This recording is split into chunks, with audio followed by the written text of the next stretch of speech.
It is both. Patience is one of the last refuges of uncommodified freedom. That is why it matters so much.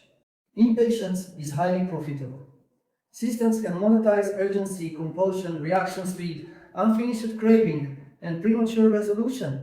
Patience, by contrast, is harder to monetize. It belongs to all the human goods: study, conversation, grief, friendship, prayer, gardening, parenthood, recovery, long trust. It means staying with what does not immediately yield.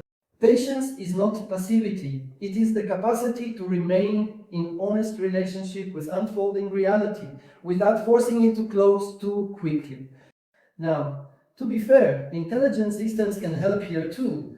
If AI frees us from repetitive tasks, admin burdens, and mechanical work, it can give us back something precious: time.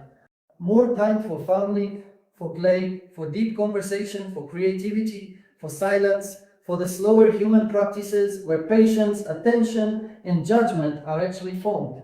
That is the hopeful side. But that only happens if the time is truly returned to life, not immediately filled with more stimulation, more tasks, more optimization, and more speed. The faster the assistant, the more disciplined the user must become.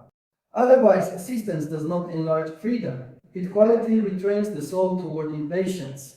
And impatience is not just a private inconvenience. It is politically dangerous, educationally dangerous, relationally dangerous, spiritually dangerous. Because many of the deepest goods in human life cannot be accelerated without distortion. Trust cannot be rushed. Wisdom cannot be bulk generated. Love cannot be optimized into maturity. Character is not a latency problem. So the real question is not only whether AI saves time, it is what kind of humans we become with the time it saves. A species that loses patience may still be brilliant. It may also become unfit for truth.